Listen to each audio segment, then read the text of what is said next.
This is crazy to just see out, like, posted.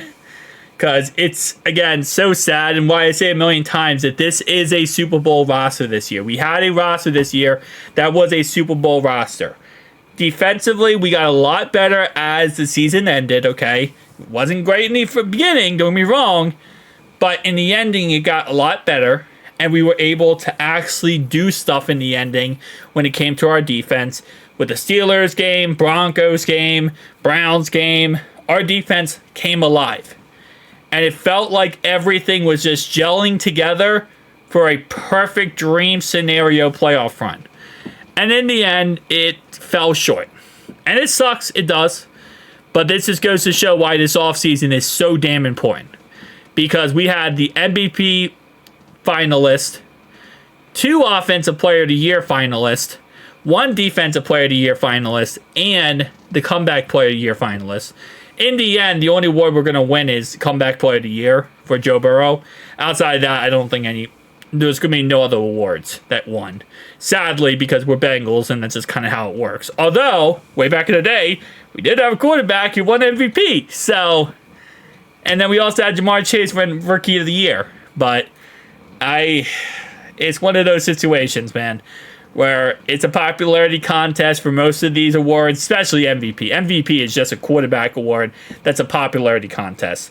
Offense and defensive player of the year, I feel like sometimes it can be more a popularity contest. I feel like it's more based on stats and based on actual performance than MVP is.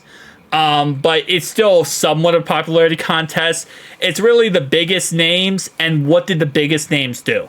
So, like, being TJ Watt is going to hold more merit than someone who had similar, if not better, stats than TJ Watt.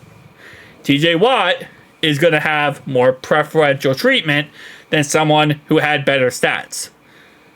It is what it is. So, I don't really care about the honors show, to be honest. I'll cover the awards and who wins in the end. I'll make a video after. But I'm not really too, like, oh, let me look at the honors and watch the honors. If anything, the NFL hates the honors because they will post the honors. Oh, not the NFL. Usually, like, CBS or someone, they post all the winners before the honors actually starts. It's the funniest thing. Because they're not hosting it, they just post it. So, oh, it's a beautiful thing. The only thing good about the honors is they usually have a comedian, and it's usually pretty funny. But outside of that, it's usually kind of a, hey, this guy won. Lamar Jackson won MVP for the 3rd time. Really? What did he do in the playoffs? Absolutely nothing? That's crazy. Yeah, so that's pretty much that. But let's go back and look at some other things here. Penalties called on opponents since 2022. The Vikings have the most penalties called on their opponents. How are the Chiefs not number 1? I guess only in the playoffs? Hold up. Okay. What am I missing here? What am I missing here? So, penalties called on opponents. How are the Chiefs the 4th least? As someone said, this post was paid for by the NFL. How is this possible? Penalties called on the opponents since 2022, and the Chiefs are the 4th best? Like, they've called the 4th least amount of penalties on Chiefs opponents? Someone made a good point. They said Chiefs don't get a lot of calls. They just get important calls in big game-winning situations. That's actually a really good that's a good point. And that's why we care so much. Is you got to think, you're only going to care that much when it's a game-winning situation. So let's say, for example, they get 5 calls that's pass interference or whatever at the end of a game that decides the game. That's a really good point. Okay. I'll say that's like absolutely insane. 293 we're sitting at. But apparently the Vikings are freaking 363. Apparently the Vikings get the most love by the NFL. I was not expecting that. Steelers only being 311 is crazy. That's crazy. Steelers, again, Steelers-wise, I feel like that's bullcrap because they get all the calls, it feels like. Absolute all the calls. The Ratbirds being 282 is also bullcrap. There's no... Bro, this post was paid for by the NFL. Stop it. Stop it. That's bullcrap. They always get the calls.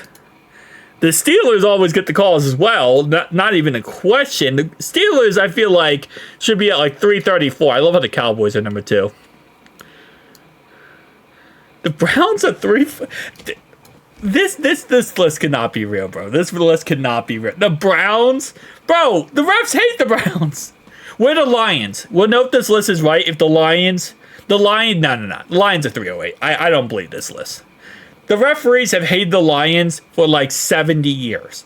It is actually a known thing that the referees will always cheat the Detroit Lions out of everything possible. There's no way. I can't believe that. So here's the MVP award right now. This is not... Wait, what? Hold up. Most valuable player... How is Lamar... Okay, so this is just a list. Okay. I thought this was like a list in order of like betting, but no, it's just a list. Lamar, Jared Goff, Joe Burrow, Saquon, and Josh Allen. Offensive Player of the Year award. Saquon Barkley, Joe Burrow, Jamar Chase, Derrick Henry, Lamar Jackson. Defensive Player of the Year, Zach Burns, Myles Garrett, Trey Hendrickson, Patrick Surtain, and TJ Watt. TJ Watt and Myles Garrett did not have fantastic seasons either. I love how they're on the list. They haven't had fantastic seasons. Rookie of the Year, Brock Bowers. Jaden Daniels won this. That's not a question. If anyone thinks it's not Jaden Daniels, you're crazy. That's definitely Jaden Daniels. Cooper DeJean. I feel like Jared Verse. Jared Verse 100% won this one. Comeback Player of the Year. This is, again, what did Sam Darnold come back from? Ain't no way. How is Damar Hamlin still on this list? Why is Damar Hamlin still on this list? Oh my lord. He died 2 years ago, bro. He died 2 years ago. How is he still on this list, though? That's crazy. I don't know. Sam Darnold came back from a losing team. He came back from being garbage, a draft bust, just to come back and not do anything. He goes 14-3 and loses in the first round. Coach of the Year, I feel like it has to be Dan Campbell because they voted before the season ended. Okay? It's Dan Campbell because they voted before the season ended, and the votes after, the season does not matter. Like, playoffs does not matter for the voting. So it's Dan Campbell, but it's going to be so embarrassing because he went 1-0 in the playoffs. That's hilarious. Anyway, guys, tell me down below your thoughts, opinions. See you guys next one. Peace.